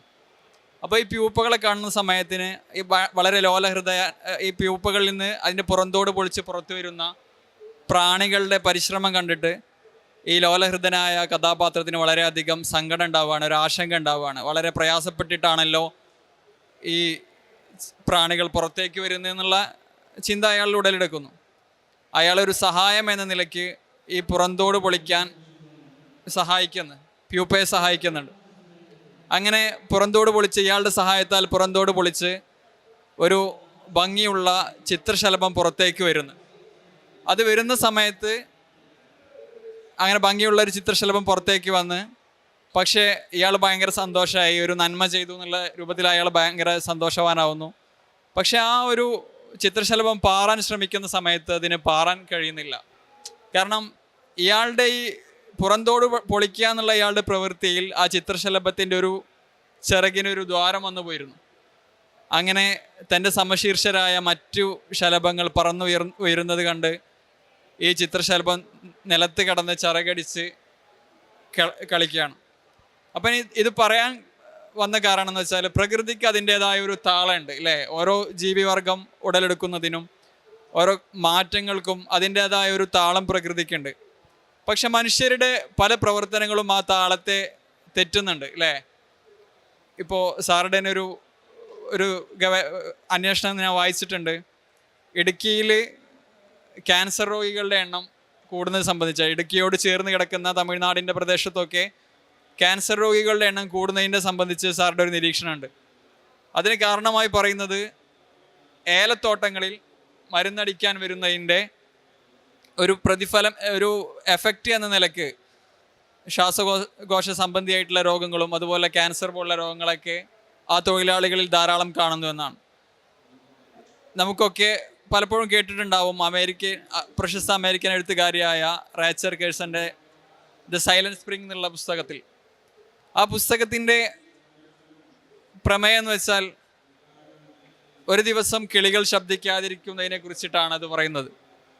കിളികൾ ശബ്ദിക്കാതിരിക്കുന്നതിൻ്റെ കാരണം അന്വേഷിച്ച് പോകുമ്പോഴാണ് ഒരു കീടനാശിനിയായി ഉപയോഗിച്ചിട്ടുള്ള ഡീലിറ്റ്, അങ്ങനെന്തോ അതിൻ്റെ പേര്, അത് ഈ ജീവികളെ നശിപ്പിച്ചെന്നും അത് കാരണം വസന്തമായിട്ടും ഈ പക്ഷികളൊക്കെ തിരിച്ചു വരാതിരുന്നു എന്നാണ് ആ ലോകത്തെ തന്നെ പരിസ്ഥിതി പ്രവർത്തകരുടെ പ്രചോദനാത്മകമായിട്ടുള്ള പുസ്തകത്തിൻ്റെ ഉള്ളടക്കം. അപ്പോൾ മനുഷ്യരുടെ ഉള്ളടക്കങ്ങൾ പ്രകൃതിയിൽ എത്രത്തോളം മാറ്റങ്ങൾ ഉണ്ടാക്കുന്നുണ്ട്. ഇപ്പോൾ സാറൊക്കെ പലതരത്തിൽ കോറികളെക്കുറിച്ച് പഠിച്ചിട്ടുള്ളതാണ്. കേരളത്തിലെ പശ്ചിമഘട്ട മലനിരകളിൽ പലതരത്തിൽ പ്രവർത്തിക്കുന്ന ക്വാറികൾ നമ്മൾ നേരത്തെ പറഞ്ഞ പ്രകൃതി ദുരന്തങ്ങൾക്കും ഉരുൾപൊട്ടലിനൊക്കെ കാരണമാവുന്നുണ്ട് എന്ന് പറഞ്ഞിട്ടുണ്ട്. ഒരു ഇസ്ലാമിക കൺസെപ്റ്റ് എന്ന് വെച്ചാൽ ഭൂമിയിലുള്ള വിഭവങ്ങളൊക്കെ മനുഷ്യന് വേണ്ടി സൃഷ്ടിക്കപ്പെട്ടതാണ്. എന്നാൽ അതേ സമയം തന്നെ ഭൂമിയിലേക്ക് അള്ളാഹു മനുഷ്യനെ നിയോഗിച്ചത് പ്രതിനിധി എന്ന അർത്ഥം വെക്കാവുന്ന ഖലീഫ എന്നുള്ള ഒരു വാക്കുകൊണ്ടാണ് വിശേഷിപ്പിക്കുന്നത്. അപ്പോൾ ഭൂമിയിലൊരു ഖലീഫ എന്ന നിലയിൽ, ഭൂമിയിലൊരു പ്രതിനിധി എന്ന നിലയിൽ ഭൂമിയിലുള്ള സർവ്വ ജീവജാലങ്ങളോടും, മനുഷ്യനും ഇതര ജീവജാലങ്ങൾ, പക്ഷികൾ, പരിസ്ഥിതി, മരങ്ങൾ, എല്ലാത്തിനോടും മനുഷ്യൻ ഒരു നീതിപൂർവമായിട്ടുള്ള ഒരു സഹവാസം സാധിക്കണമെന്നാണ് ഇസ്ലാമിൻ്റെ ഒരു കൺസെപ്റ്റ്. പക്ഷേ അതേസമയം തന്നെ ഭൂമിയിൽ നിങ്ങൾ കുഴപ്പങ്ങൾ സൃഷ്ടിക്കരുത്, ഭൂമിയിൽ കുഴപ്പങ്ങൾ ഉണ്ടാവുന്നത് മനുഷ്യൻ അമിതമായി ഇടപെടുന്നത് മൂലമാണ്. അതുപോലെ തന്നെ വിഭവങ്ങൾ ഉപയോഗിക്കുന്ന സമയത്ത് നിങ്ങൾ മിതമായി ഉപയോഗിക്കണം. മിതത്വമുള്ള ഒരു സമൂഹം എന്ന നിലയിലാണ് ഇസ്ലാമിനെ വിശേഷിക്കുന്നത്. അങ്ങനെ ദൂർത്തരുത്, മിതമായി ഉപയോഗിക്കണം, അങ്ങനെ പലതരത്തിലുള്ള ആഡംബരങ്ങളെ ഉപേക്ഷിക്കാനുള്ള, മിനിമലായി ജീവിക്കാനുള്ള ഒരുപാട് സന്ദേശങ്ങൾ ഖുർആനിലും ഹദീസിലൊക്കെ നമുക്ക് കാണാൻ സാധിക്കും. അപ്പോൾ ഈ പരിസ്ഥിതിയിൽ മനുഷ്യൻ്റെ അമിതമായിട്ടുള്ള നേരത്തെ പറഞ്ഞിട്ടുള്ള ഇടപെടലുകൾ പ്രകൃതി എത്രത്തോളം ബാധിക്കുന്നുണ്ട്, നമ്മുടെ നിലവിലെ നിരന്തര വർഷം എന്ന നിലയ്ക്ക് സംഭവിച്ചുകൊണ്ടിരിക്കുന്ന നിപ്പ പോലുള്ള, കോവിഡ് പോലുള്ള സാംക്രമിക രോഗങ്ങളുടെ കാര്യത്തിൽ, അല്ലെങ്കിൽ ഉരുൾപൊട്ടൽ പോലുള്ള പ്രകൃതി ദുരന്തങ്ങളുടെ കാര്യത്തിൽ മനുഷ്യൻ്റെ ഇടപെടലുകൾ എത്രത്തോളം പ്രതിഫലിക്കുന്നുണ്ട്? രണ്ട് മൂന്ന് പ്രധാനപ്പെട്ട ചോദ്യങ്ങൾ, അഭിപ്രായങ്ങൾ ആണിപ്പോൾ സംവദിക്കപ്പെട്ടത്. ഒരു ചെറിയ ഉദാഹരണം പറഞ്ഞ് തുടങ്ങാം. ഈ ഭൂമിയിലുള്ള എല്ലാ വിഭവങ്ങളും, എല്ലാ ജീവജാലങ്ങളും നിനക്കുള്ളതാണ് എന്ന് പറഞ്ഞാൽ നമുക്കത് പല രീതിയിൽ വായിച്ചെടുക്കാം. അതെനിക്ക് ഇപ്പം തന്നെ ഉപയോഗിക്കാവുന്ന ഒന്നാണെന്ന് നമുക്ക് തിരിച്ചറിയാം, അതെടുത്ത് ഉപയോഗിക്കുകയും ചെയ്യാം. വിവേകമുള്ളവരെ സംബന്ധിച്ചിട്ട് അത് വായിക്കുമ്പോൾ ഇത് നിങ്ങൾക്കുള്ളതാണെന്ന് പറയുമ്പോൾ അത് എനിക്കാണ് എന്നല്ല വായിക്കുക, അതിപ്പോൾ ജീവിക്കുന്ന മനുഷ്യർക്കും മാത്രമാണെന്നല്ല മനസ്സിലാക്കുക. അത് ഈ ഭൂമിയിൽ ഇനി വരാൻ പോകുന്ന തലമുറകൾക്ക് അടക്കമുള്ളതാണ് എന്ന് തിരിച്ചറിഞ്ഞ് വായിക്കേണ്ട ഒരു ഉത്തരവാദിത്വം നമ്മളെ സംബന്ധിച്ചിട്ടുണ്ട്. ഖുർആൻ എന്നുള്ളൊരു ചെറിയ ഉദാഹരണം പറയാം. ഒരിക്കൽ കോഴിക്കോട് ഞാൻ എൻ്റെ വർക്കുമായിട്ട് നടന്നു പോകുന്ന സമയത്ത് കോഴിക്കോട് കടലിനോട് ചേർന്ന്, ബീച്ചിനോട് ചേർന്ന സ്ഥലത്ത് കുറച്ച് പേര് നിസ്കരിക്കുന്നുണ്ടായിരുന്നു. അപ്പോൾ അതിന് തൊട്ടപ്പുറത്ത് അവിടെ കരിങ്കൽ കൊണ്ട് കടലിൽ ഭിത്തി ഉണ്ടാക്കുന്ന പണി നടന്നുകൊണ്ടിരിക്കുന്നു. ആ പണി ഏകദേശം കഴിഞ്ഞു. ഇനി അതിൻ്റെ മുകളിൽ നടക്കാനുള്ള മാർബിൾ വിരിക്കുന്ന പണി നടക്കുകയാണ്. അപ്പോൾ കുറച്ച് നേരം കഴിഞ്ഞപ്പോൾ ഇവർ നിസ്കാരം കഴിഞ്ഞപ്പോൾ ഞാൻ അവരോട് ചോദിച്ചു, അല്ല നിങ്ങളെന്താണ് ഈ നടക്കുന്ന പണി തടയാത്തത് എന്തുകൊണ്ടാണ്? അപ്പോൾ അവരെന്നോട് ചോദിച്ചു, ഞങ്ങളെന്തിനാ തടയുന്നു? അപ്പം ഞാൻ പറഞ്ഞു, അങ്ങനെ അല്ലല്ലോ, ഖുർആനിൽ പറയുന്നത് അങ്ങനെയല്ലല്ലോ. ഭൂമിയിൽ 2/3 ഉള്ള വെള്ളം, അത്രമാത്രം ജലത്തെ തടഞ്ഞു നിർത്താനായിട്ട് അള്ളാഹു ഉപയോഗിച്ചിട്ടുള്ളത് മണലാണ്. മണൽ എത്രയോ ലോലമായിട്ടുള്ളൊരു വസ്തുവാണ്. വളരെ ലോലമായ ആ മണൽ ഉപയോഗിച്ചുകൊണ്ട് ഇത്രയധികം ജലത്തെ തടുത്തു നിർത്തുന്ന ഒരു കഴിവിനെ ആരാധിക്കണമെന്ന് പറയുന്നുണ്ട്. അതിന് പുറകിലുള്ള ശാസ്ത്രം എന്താണ്?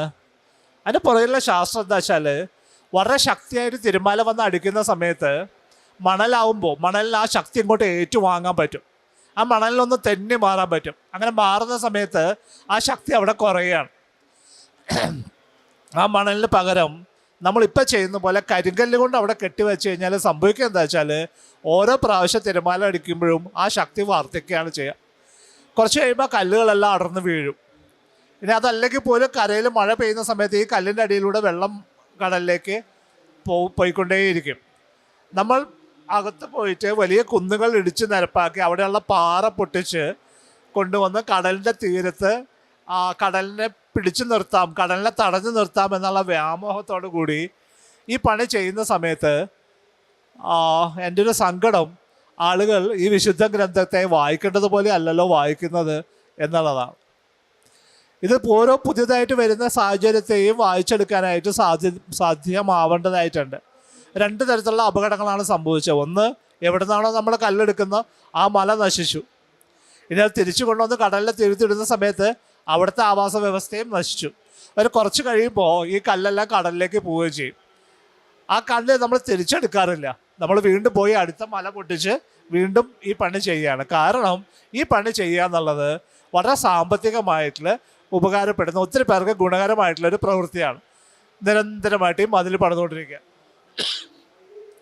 ഈ പണി മനുഷ്യൻ നിർത്തുക എന്നുള്ളതാണ് പ്രധാനം. എങ്ങനെയാണ് പ്രകൃതി പ്രവർത്തിക്കുന്നത്, പ്രകൃതിയിലെ ബന്ധങ്ങൾ എന്താണ്, കരയും കടലും തമ്മിലുള്ള ബന്ധം എന്താണ്, ചെടികളും മറ്റു ജീവജാലങ്ങളും തമ്മിലുള്ള ബന്ധം എന്താണ്, ആ ജീവജാലങ്ങളും മനുഷ്യനും തമ്മിലുള്ള ബന്ധം എന്താണ് എന്നുള്ള തിരിച്ചറിവിനെ മുൻനിർത്തി മാത്രമേ നമുക്കിതിനെ സംരക്ഷിക്കാനാവുള്ളൂ. ഈ പറയുന്ന വിഭവങ്ങൾ മുഴുവൻ നമുക്ക് മാത്രമുള്ളതല്ല, ഇനി വരാൻ പോകുന്ന തലമുറകൾക്കും കൂടി ചേർന്നിട്ടുള്ള വിഭവങ്ങളാണ് നമ്മളെടുത്ത് ഉപയോഗിക്കുന്നത്. പാറയുടെ കാര്യം പറഞ്ഞാൽ പാറ പിന്നെ പിന്നെ ഉണ്ടാവുന്നൊരു വിഭവമല്ല, നമ്മളെടുത്ത് പൊടിച്ചന്ന് ഉപയോഗിച്ച് കഴിഞ്ഞാൽ കഴിഞ്ഞു. അങ്ങനെ എടുത്തു കഴിഞ്ഞാൽ തീർന്നു പോകുന്നൊരു വിഭവമാണ് പാറ. അങ്ങനെയുള്ളൊരു വിഭവത്തെ ഈ തലമുറ മാത്രം ഉപയോഗിച്ചാൽ മതി പോരല്ലോ, ഇനിയും വരാൻ പോകുന്ന തലമുറകൾക്കും അത് ഉപയോഗിക്കേണ്ട ആവശ്യമുണ്ട്. ജലത്തിൻ്റെ കാര്യം അങ്ങനെ തന്നെയാണ്.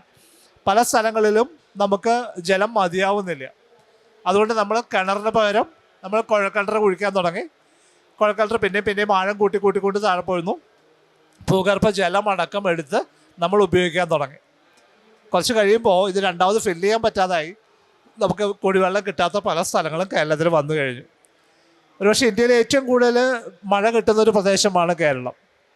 പക്ഷെ കേരളത്തിൽ വേനലായാൽ എല്ലാ ജില്ലകളിലും, വയനാട്, ഇടുക്കി അടക്കമുള്ള ജില്ലകളിൽ പ്രധാനപ്പെട്ട ഒരു പ്രവൃത്തി എന്ന് പറയുന്നത് കുടിവെള്ള വിതരണമാണ്. എല്ലാ ജില്ലകളിലും കുടിവെള്ള വിതരണം നടത്തേണ്ട ആവശ്യമുണ്ട്.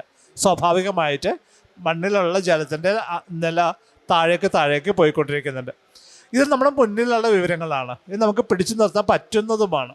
പക്ഷെ ആ തരത്തിലുള്ളൊരു ജീവിത രീതിയിലേക്ക് നമ്മുടെ ചുറ്റുമുള്ള വിഭവങ്ങൾ എല്ലാ കാലത്തേക്കും ധാരാളമായിട്ടുള്ളതല്ല എന്ന് തിരിച്ചറിഞ്ഞുകൊണ്ട്, ആ വിഭവങ്ങൾ അവസാനിക്കാൻ സാധ്യതയുണ്ടെന്ന് തിരിച്ചറിഞ്ഞുകൊണ്ട് നമ്മുടെ ജീവിത രീതിയെ, നമ്മുടെ ആ വിഭവങ്ങളുടെ ഉപയോഗത്തെ നിയന്ത്രിച്ചിട്ടില്ലെങ്കിൽ സംഭവിക്കാൻ പോകുന്നത് ഈ ഭൂമിയിൽ മനുഷ്യൻ എത്ര നാൾ ജീവിക്കുമെന്നുള്ളതിൻ്റെ ആ നീളം കുറഞ്ഞു വരികയാണ് ചെയ്യുക.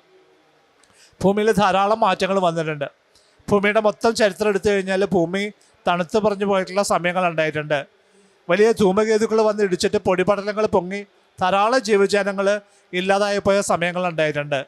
5 പ്രാവശ്യമെങ്കിലും വലിയ വംശനാശം ഭൂമിയിൽ സംഭവിച്ചിട്ടുണ്ട്. പക്ഷെ അതൊന്നും മനുഷ്യൻ കാരണമായിരുന്നില്ല. 5 കഴിഞ്ഞ് ഇപ്പോൾ 6ാമത്തെ വലിയ വംശനാശ ഭീഷണി നടക്കുന്ന സമയത്താണ് നമ്മൾ ജീവിക്കുന്നത്. അതിന് കാരണം മനുഷ്യനാണെന്നുള്ളത് കൊണ്ട് തന്നെയുള്ള ഒരു സാധ്യത നമുക്ക് വേണമെങ്കിൽ അതിനെ പിടിച്ചു നിർത്താൻ പറ്റും എന്നുള്ളതാണ്. നമ്മളായിട്ട് തുടങ്ങിയൊരു പ്രശ്നമാണ്. അതുകൊണ്ട് തന്നെ അതിനെ പിടിച്ചു നിർത്താനുള്ള സാധ്യതയും നമ്മുടെ മുന്നിലുണ്ട്. ആ തരത്തിലുള്ള ഒരു വ്യത്യസ്ത ഒരു മാർഗത്തിലൂടെയുള്ള മുന്നോട്ടുള്ള പോക്കിനാണ് കുറേയും നാൾ കൂടി ഈ ഭൂമിയിൽ മനുഷ്യവാസം നിലനിർത്താനായിട്ട് സാധിക്കാനായിട്ട് നമ്മളിപ്പോൾ അത്യാവശ്യമായിട്ട് ചെയ്യേണ്ട കാര്യം. സാർ നേരത്തെ പറഞ്ഞതിൻ്റെ ബാക്കി നിലക്കും പറയാണ്. ഇപ്പോൾ ഭൂമിയിൽ ഉള്ള വിഭവങ്ങളൊക്കെ മനുഷ്യന് മാത്രം, ഇപ്പോൾ നിലവിലുള്ള മനുഷ്യന് മാത്രം ഉപയോഗിക്കാനുള്ളതല്ല, വരും തലമുറയിലേക്ക് വേണ്ടി കാത്തുവെക്കണമെന്ന് സന്ദേശം നൽകുന്ന ഒരുപാട് ഖുർആൻ വചനങ്ങളും ഹദീസുകളൊക്കെ നമുക്ക് കാണാൻ സാധിക്കും. ഒരു പുഴയരികിൽ അംഗസ്നാനം ചെയ്യുകയായിരുന്ന ഒരു പ്രവാചകാനുയായിനോട് നീ വെള്ളം അമിതമായി ഉപയോഗിക്കുന്നുണ്ടോ എന്നാണ് നബി സല്ലല്ലാഹു അലൈഹി വസല്ലമ പ്രവാചകൻ ചോദിക്കുന്നത്. ആ ചോദിക്കുന്നത് ഒഴുകുന്ന നദി ഒരുപാട് വെള്ളമുള്ള ഒരു സ്ഥലമായിരിക്കും. മാത്രമല്ല അംഗസ്നാനം എന്ന് പറഞ്ഞാൽ പ്രധാനപ്പെട്ട ഒരു ആരാധനയുടെ ഭാഗമായിട്ടുള്ളൊരു കർമ്മമാണ്.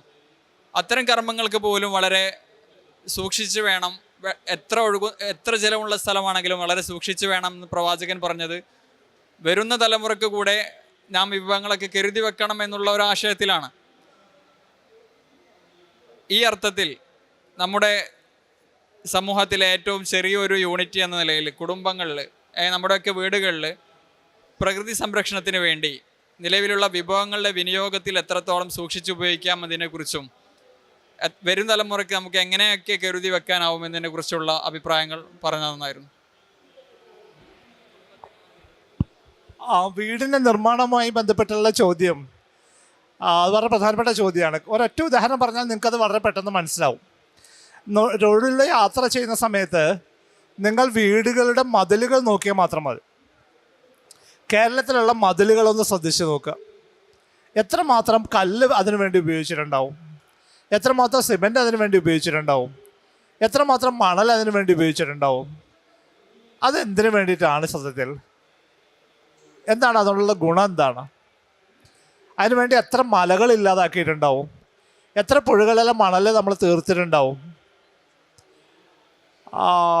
ലോകത്ത് പല രാജ്യങ്ങളും ആരും ഈ പണി ചെയ്യാറില്ല. ചൈന പോലുള്ള രാജ്യങ്ങൾ, ബീജിംഗ് പോലുള്ള നഗരത്തിൽ മതിൽ പണിയുന്നത് നിയമപരമായിട്ട് തന്നെ നിരോധിച്ചിട്ടുണ്ട്. കാരണം ഇത് ആവശ്യമില്ലാത്ത വിഭവമാണ്. ഇത് നമുക്ക് പണ്ടത്തെ സംവിധാനങ്ങളൊന്നും ആവശ്യമില്ല. നമുക്ക് വീട്ടിനകത്ത് നമ്മൾ പണ്ട് വിചാരിച്ചിരുന്നത് വലിയ മതിലുണ്ടെങ്കിൽ കള്ളന്മാർ കയറില്ല എന്നൊക്കെയാണ് വിചാരിച്ചത്. കള്ളന്മാരെ കുറിച്ച് അങ്ങനെ പേടിക്കേണ്ട ആവശ്യമില്ല. കാരണം ഇന്നിപ്പോൾ ബാങ്കും ATM ഒക്കെ വന്നതോടുകൂടി ആളുകൾ വീട്ടിൽ പണമെന്ന് വെച്ചിട്ട് കഴിയുന്ന അവസ്ഥയൊന്നുമില്ല. അങ്ങനെ വലിയ മതിലൊന്നുമില്ല. ഇപ്പോൾ കള്ളം വരണമെന്ന് വിചാരിച്ചാൽ എത്ര വലിയ മതിലാണെങ്കിലും കള്ളം വരുകയും ചെയ്യും. ഇനി വീട് എത്ര വലിയ വീട് വേണം എന്നുള്ളതാണ്. സത്യത്തിൽ മലയാളി വീട് പണിയുന്നത്, ലോകത്ത് മിക്കവാറും സ്ഥലങ്ങളിലൊക്കെ ആളുകൾ വീട് പണിയുന്നത് അവിടെ താമസിക്കാൻ വേണ്ടിയിട്ടാണ്. കേരളത്തിൽ നമ്മൾ വീട് പണിയുന്നത് നമുക്ക് താമസിക്കാൻ വേണ്ടി അല്ല, മറിച്ച് നമ്മൾ നാട്ടുകാരോട് പറയാൻ വേണ്ടിയിട്ടാണ്. ഞാനൊരു ഗംഭീര കക്ഷിയാണ് എന്ന് നാട്ടുകാരോട് പറയാൻ വേണ്ടിയിട്ടാണ് നമ്മൾ ഈ വീട് പണിയുന്നത്. സത്യത്തിൽ അത്ര വലിയ വീടിൻ്റെ ആവശ്യമില്ല. ആളുകൾ ലോൺ എടുത്തിട്ടും പണ്ടം പണയം വെച്ചിട്ടൊക്കെ വലിയ വീട് വെക്കുകയും പിന്നെ ഈ ലോൺ എങ്ങനെ തിരിച്ചടക്കണം എന്ന് ആലോചിച്ച് ബേജാറായിട്ട് വീട്ടിനകത്ത് ഇങ്ങനെ കഷ്ടപ്പെട്ട് വിഷമിച്ച് ഇരിക്കുകയാണ് കേരളത്തിൽ മൊത്തത്തിൽ സംഭവിക്കുന്ന ഒരു കാര്യം. അതിന് പകരം ഉള്ള പൈസ വെച്ചിട്ട് ചെറിയൊരു സ്ഥലത്ത് ജീവിക്കാനായിട്ടുള്ള സാധ്യത ഉണ്ടാവണമെങ്കിൽ അതിന് മതത്തിന് വലിയ സാധ്യതയുണ്ട്. പണക്കാരെ ബഹുമാനിക്കാതിരിക്കുക എന്നുള്ളത് എല്ലാ മതങ്ങളുടെയും ഒരു ലക്ഷണമായിട്ട് മാറേണ്ടതായിട്ടാണ്. പണം കയ്യിലുണ്ട് എന്നുള്ളത് ഈ ഭൂമിയെ നോവിക്കാനുള്ള, ഈ ഭൂമിയെ ഉപദ്രവിക്കാനുള്ള, ഈ പ്രകൃതിയെ നശിപ്പിക്കാനായിട്ടുള്ള ഒരു ലൈസൻസായിട്ട് മാറാതിരിക്കേണ്ട ആവശ്യമുണ്ട്. ഏറ്റവും സാധാരണക്കാരനായിട്ട് ജീവിക്കുന്ന മനുഷ്യന് കിട്ടുന്ന അത്ര തന്നെ ബഹുമാനമേ ഒരു പണക്കാരനും ഒരു സമൂഹത്തിലും കിട്ടേണ്ടതായിട്ടേ ഉള്ളൂ. പക്ഷെ ഇന്നിപ്പോൾ അങ്ങനെ അല്ലല്ലോ. ഇന്നിപ്പോൾ നമ്മൾ ഏറ്റവും പണമുള്ള ആളാണ് ഏറ്റവും ബഹുമാനം കിട്ടുന്ന ആൾ. ഏറ്റവും സാധാരണക്കാരന് അത്ര ഒന്നും കിട്ടുക, ആ സാധാരണക്കാരൻ്റെ ജീവന് പോലും ഒരു പണക്കാരൻ്റെ അത്ര ജീവൻ്റെ വില പോലും ഉണ്ടാവില്ല. ഒരുപക്ഷെ ഇന്നത്തെ കാലത്ത് ഗാന്ധിജിയൊക്കെ ജീവിച്ചിരുന്നെങ്കിൽ ഒരു മനുഷ്യൻ പോലും പുള്ളിയുടെ വീട്ടിലേക്ക് തിരിഞ്ഞു നോക്കുക പോലും ഉണ്ടാവില്ല. ഒരു ചെറിയൊരു ആശ്രമം വെച്ചിട്ട് അതിനകത്ത് താമസിക്കുന്നൊരു മനുഷ്യനെ ആരും ശ്രദ്ധിക്കുക പോലും ചിലപ്പോൾ ചെയ്യുന്നുണ്ടാവില്ല. നമ്മളിങ്ങനെ അലറി വിളിച്ച് പറയുകയാണ്. നമ്മളൊരു വീടുണ്ടാക്കുമ്പോൾ, അതിന് മതിലുണ്ടാക്കുമ്പോൾ, ആ വീടിന് പല നിലകളുണ്ടാക്കുമ്പോൾ യഥാർത്ഥത്തിൽ നമ്മൾ ചെയ്യുന്നത് തൊണ്ട പൊട്ടുമാറ് ഉച്ചത്തിൽ ഈ ലോകത്തോട് നമ്മൾ വിളിച്ചു പറയുകയാണ്, ഞാനൊരു വലിയ മനുഷ്യനാണെന്ന്, ഞാനൊരു വിജയിച്ച മനുഷ്യനാണെന്ന്, ഞാനൊരു ഗംഭീര കക്ഷിയാണെന്ന് ഈ ലോകത്തോട് വിളിച്ചു പറഞ്ഞുകൊണ്ടേയിരിക്കുകയാണ്. ഈ വിളി സത്യത്തിൽ പറഞ്ഞാൽ ആർക്കും കേൾക്കാൻ താല്പര്യമില്ലാത്ത വിളിയാണ്. ഇത് പറഞ്ഞാൽ ആരോട്ട് വിശ്വസിക്കാൻ പോകുന്ന കാര്യവുമല്ല. ഒരു മനുഷ്യൻ്റെ നന്മ, ഒരു മനുഷ്യൻ്റെ ആ മനുഷ്യനെ കൊണ്ട് ഈ സമൂഹത്തിലുള്ള ഉപകാരം, അതിനുള്ള അയാളുടെ മനസ്സ്, അതിനൊന്നും നമ്മൾ വില കൊടുക്കാറില്ല. ഒരു മനുഷ്യൻ്റെ നന്മയ്ക്ക് ഈ നാട്ടിൽ ഒരു വില പോലും ഇല്ല. ആകെ വിലയുള്ളത് ആ മനുഷ്യൻ്റെ കയ്യിലുള്ള പണത്തിനാണ്. ഈ ഒരു ബോധത്തെ തിരിച്ചു പിടിക്കാനായിട്ട് മതങ്ങൾ തയ്യാറായേ പറ്റൂ. മറിച്ച് ഏറ്റവും സാധാരണ മനുഷ്യന്, ഏറ്റവും നന്മയുള്ള മനുഷ്യന് വില കിട്ടുന്നൊരു സമൂഹമായിട്ട് നമ്മുടെ സമൂഹം മാറേണ്ടതായിട്ടുണ്ട്.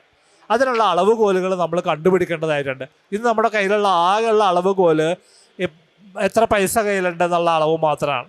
അതുകൊണ്ടാണ് നമ്മൾ ഈ കെട്ടിടത്തിൻ്റെ വലുപ്പം ഇങ്ങനെ കൂടിക്കൊണ്ടേയിരിക്കുന്നത്. ഓരോ വീടും ഒരു വലിയ കോട്ട പോലെയായിട്ട് നമ്മൾ പണിയുന്നതും അതുകൊണ്ടാണ്. വലിയ കോട്ടകളാണ്. ഈ കോട്ടകൾക്കകത്താണ് നമ്മൾ ജീവിക്കുന്നത്. അതിനുവേണ്ടി ഉപയോഗിക്കുന്ന വിഭവങ്ങൾ നമുക്ക് വീണ്ടും എടുത്ത് ഉപയോഗിക്കാൻ പറ്റുന്ന വിഭവങ്ങളല്ല. അത് ഒരിക്കൽ ഉപയോഗിച്ചാൽ ഇല്ലാതായി പോകുന്നതാണ്. നമ്മൾ വളരെ കുറച്ച് മാത്രം വിഭവങ്ങളുള്ളൊരു സ്ഥലത്താണ് ജീവിക്കുന്നത് എന്നുള്ളൊരു ബോധം നമുക്കുണ്ടാവേണ്ടതായിട്ടുണ്ട്. ഇത് അതിന് കൺസ്ട്രക്ഷനുമായിട്ട് ബന്ധപ്പെട്ട കാര്യമാണ്. ഇനി മറ്റൊരു കാര്യം അറിയാം. നമ്മൾ ഫാൻ പ്രവർത്തിപ്പിക്കാതെ നമ്മുടെ മുറികളിൽ ഇരിക്കാനോ കിടന്നുറങ്ങാനോ പറ്റാത്തൊരു സമൂഹമായിട്ട് നമ്മൾ മാറിയിട്ടുണ്ട്. പുറത്ത് കാറ്റുണ്ടാവും, പക്ഷെ കാറ്റിന് നമ്മൾ അകത്തേക്ക് കടത്തി വിടൂല. ആ കാറ്റ് നമുക്ക് വേണ്ട. നമ്മളെ ഉള്ളിൽ വേറെ കാറ്റ് നമ്മൾ സ്വന്തം നിലക്ക് ഉണ്ടാക്കുകയാണ്. ഇങ്ങനെ 24 മണിക്കൂർ പ്രവർത്തിക്കുന്ന ഫാനുകൾ കറങ്ങാൻ വേണ്ട വൈദ്യുതി ഉണ്ടാക്കണമെങ്കിൽ അതിന് ധാരാളം പ്രകൃതി വിഭവങ്ങൾ ആവശ്യമുണ്ട്. അതിന് വലിയ തോതിൽ കാട് നശിപ്പിച്ചുകൊണ്ട് നമുക്ക് ഡാമുകൾ ഉണ്ടാക്കി ഇലക്ട്രിസിറ്റി ഉണ്ടാക്കേണ്ട ആവശ്യം വന്നേക്കാം. അതല്ലെങ്കിൽ നമ്മൾ പെട്രോളും ഡീസലും ഉപയോഗിച്ചിട്ട് തെർമൽ പവർ പ്ലാന്റിൽ നിന്ന് വൈദ്യുതി ഉപയോഗിക്കേണ്ടി വന്നേക്കാം. നമ്മുടെ ഗ്രഹ നിർമ്മാണത്തിൽ ഏറ്റവും വളരെ കുറച്ച് മാത്രം ഊർജ്ജം ചെലവഴിച്ചുകൊണ്ട് മനുഷ്യർക്ക് അവിടെ ജീവിക്കാവുന്ന രീതിയിലേക്ക് ആ ഡിസൈൻ മാറ്റേണ്ട ആവശ്യമുണ്ട്. ധാരാളം സൂര്യപ്രകാശം കിട്ടുന്ന കേരളത്തിൽ വീടുകളിൽ പണ്ടൊക്കെ ഓട് കൊണ്ടുള്ള വീട്ടിൽ മേൽക്കൂരയിൽ നോക്കിയാൽ ഒരു ഓട് മാറ്റിയിട്ട് അവിടെ ഒരു കണ്ണാടി വെച്ചിട്ടുണ്ടാവും, ഒരു ചില്ല് വെച്ചിട്ടുണ്ടാവും. അത് മതി ആ മുറിയിൽ വെളിച്ചം കിട്ടാനായിട്ട്. ആ പരിപാടി അവസാനിച്ചു. ഇപ്പം നമ്മൾ എന്താ ചെയ്യുക? ഒരു തുള്ളി വെളിച്ചം പോലും അകത്തേക്ക് കയറാത്ത പോലെ ഇത് മുഴുവൻ അടച്ചു പൂട്ടി ഉണ്ടാക്കിയിട്ട് പിന്നെ നമ്മൾ മുഴുവൻ സമയവും ലൈറ്റ് കത്തിച്ച് വെച്ചിട്ടേ നമുക്ക് ജീവിക്കാൻ പറ്റുള്ളൂ. ഇത് മാറേണ്ട ആവശ്യമുണ്ട്. വളരെ ലളിതമായിട്ടുള്ള രീതിയിലേക്കുള്ള ഒരു ജീവിതത്തിലേക്ക് മാറുന്ന മനുഷ്യരെ, ഏറ്റവും ലളിതമായി ജീവിക്കുന്ന, ഏറ്റവും സാധാരണമായി ജീവിക്കുന്ന മനുഷ്യർക്ക് ബഹുമാനം കിട്ടുന്ന രീതിയിലേക്ക് മതങ്ങളും കൂടി മാറി തീരേണ്ട ആവശ്യമുണ്ട്. പണ്ട് പറയുന്ന പോലെ ഒരു പണക്കാരൻ്റെ സ്വർഗത്തിൽ പോകാനായിട്ട് ഒട്ടകം സൂചിക്കുഴിയിലൂടെ കടന്നു പോകുന്ന അത്ര ബുദ്ധിമുട്ടാന്ന് പറഞ്ഞത് വളരെ കൃത്യമാണ്. അങ്ങോട്ട് എത്തൂല അവർ, കാരണം അത്രമാത്രം അക്രമം അവർക്ക് ചെയ്യേണ്ടി വന്നേക്കും. ഒരു സാധാരണ മനുഷ്യന്, ഏറ്റവും പാവപ്പെട്ട മനുഷ്യർക്ക് ധൈര്യമായിട്ട് ജീവിക്കാനും അവൻ്റെ ജീവനൊരു വിലയുള്ളതുപോലെ ജീവിക്കാനും അവൻ്റെ ജീവിതത്തിന് അർത്ഥമുണ്ടെന്ന് തോന്നിപ്പിക്കാനും അവനെ ബഹുമാനിക്കാനും പറ്റുന്ന ഒരു സമൂഹമായിട്ട് നമ്മളെ മാറ്റിയെടുക്കുക എന്നുള്ളതായിരിക്കണം ഒരുപക്ഷെ കേരളത്തിൽ പ്രവർത്തിക്കുന്ന എല്ലാ മതങ്ങളുടെയും പ്രധാനപ്പെട്ട ഒരു ലക്ഷ്യമായിട്ട് മാറേണ്ടത്. അത്തരത്തിലുള്ളൊരു ഇടപെടൽ നിർബന്ധമായിട്ടും കേരളത്തിൻ്റെ പരിസ്ഥിതിയും കേരളത്തിൻ്റെ പ്രകൃതിയും കേരളത്തിൻ്റെ കാലാവസ്ഥയും നമ്മളിൽ നിന്ന് പ്രതീക്ഷിക്കുന്നുണ്ട്. കുറച്ച് നാളുകൾക്ക് മുമ്പാണ്, കഴിഞ്ഞ വർഷമൊക്കെയാണ് കൊച്ചിയിലെ ബ്രഹ്മപുരത്ത് വലിയ മാലിന്യ പ്ലാന്റിൽ വലിയ തീപിടുത്തം ഉണ്ടാവുന്നത്. കൊച്ചിയിലെ മാലിന്യം എന്ന് പറയുന്നത് ഓരോ വീട്ടിൽ നിന്നും, കോർപ്പറേഷൻ പരിധിയിലെ ഓരോ വീട്ടിൽ നിന്നും അല്ലെങ്കിൽ ഓരോ കച്ചവട സ്ഥാപനങ്ങളിൽ നിന്നൊക്കെ ഉണ്ടാകുന്ന മാലിന്യങ്ങളാണ് കോർപ്പറേഷൻ്റെ മാലിന്യ നിർമ്മാർജ്ജന പ്ലാന്റ് ആയിട്ടുള്ള ബ്രഹ്മപുരത്ത് കത്തി പലതരത്തിലുള്ള പാരിസ്ഥിതിക പ്രത്യാഘാതങ്ങൾ ഉണ്ടാക്കിയത്. മാലിന്യ നിർമ്മാർജ്ജനത്തെ ഇസ്ലാം കാണുന്നത് വളരെ പവിത്രമായിട്ടുള്ള ഒരു കർമ്മമായിട്ടാണ്. കാരണം അശ്രദ്ധമായിട്ട് മാലിന്യ നിർമ്മാർജ്ജനം ചെയ്യുന്നതൊക്കെ വളരെയധികം ശാപമായിട്ടുള്ള ഒരു സംഭവമായിട്ടാണ് പ്രവാചക അധ്യാപനങ്ങളിലൊക്കെ നമുക്ക് കാണാൻ കഴിയുക. കാരണം മനുഷ്യൻ നടക്കുന്ന പൊതുവഴികൾ, ജലാശയങ്ങൾ, വിശ്രമ കേന്ദ്രങ്ങൾ എന്നിവിടങ്ങളിലൊക്കെ മലമൂത്ര വിസർജനം ചെയ്യുന്നത് പോലും വളരെയധികം തെറ്റായിട്ടുള്ള ഒരു കാര്യമായിട്ടാണ് ഇസ്ലാം എണ്ണുന്നത്. അപ്പോൾ മനുഷ്യന് പ്രാഥമികമായിട്ട് നിർവഹിക്കുന്നതും ഒഴിവാക്കാൻ സാധിക്കാത്തതുമായ ഒരു മാലിന്യം എന്ന നിലയിലാണ് മലമൂത്ര വിസർജനത്തിൻ്റെ കാര്യത്തിൽ അത് ചെയ്യുമ്പോഴുള്ള ചില ഉപാധികൾ വെക്കുന്നത്. ഇപ്പോഴത്തെ കാലത്ത് പലതരത്തിലുള്ള മാലിന്യങ്ങൾ നമ്മളൊക്കെ പുറന്തള്ളുന്നുണ്ട്. നമ്മുടെ വീടുകളിൽ നിന്നും കച്ചവട സ്ഥാപനങ്ങളിൽ നിന്നൊക്കെ നമ്മൾ പുറന്തള്ളുന്നുണ്ട്. മാത്രവുമല്ല, ഈ പുറന്തള്ളുന്ന മാലിന്യങ്ങളിലൊന്നും യാതൊരു ഉത്തരവാദിത്വവും ഇല്ലാതെ നമ്മുടെ അതിർത്തിക്കപ്പുറത്തേക്ക് തള്ളിയാൽ അത് നിർമ്മാർജ്ജനം ചെയ്തു എന്ന ധാരണയിലാണ് നമ്മളെല്ലാവരും ഉള്ളത്. ഒരു ഉത്തമ വിശ്വാസി എന്ന് പറയുന്നത് നാക്കുകൊണ്ടോ കൈകൊണ്ടോ പ്രവൃത്തി കൊണ്ടോ ആർക്കും ഉപദ്രവമേൽപ്പിക്കാത്തവനാണ് എന്നാണ് ഇസ്ലാമിക അധ്യാപനം. അപ്പോൾ ഈ തരത്തിലുള്ള മാലിന്യം പൊതുസ്ഥലത്തേക്ക് വലിച്ചെറിയുന്നതും പല സ്ഥലങ്ങളിലേക്ക് ഇടുന്നതും നമ്മുടെ വിശ്രമ കേന്ദ്രങ്ങളിലും നടക്കുന്ന പാതകളിലൊക്കെ മാലിന്യം കൊണ്ടെത്തിക്കുന്നതും വളരെ ഗുരുതരമായ തെറ്റാണ് ഒരു മുസ്ലിമായിട്ടുള്ള വിശ്വാസിയെ സംബന്ധിച്ചിടത്തോളം. അപ്പോൾ ഈ മാലിന്യ നിർമ്മാർജ്ജനത്തിൻ്റെ കാര്യത്തിൽ നമ്മുടെ വീടുകളിൽ മാലിന്യം കുറക്കാവുന്ന രൂപങ്ങൾ എന്തൊക്കെയാണ്, അതേപോലെ വീടുകളിലെ മാലിന്യം ഏതൊക്കെ തരത്തിൽ നിർമ്മാർജ്ജനം ചെയ്യാം എന്നുള്ളതിനെ കുറിച്ചിട്ടൊക്കെ ഉള്ളൊരു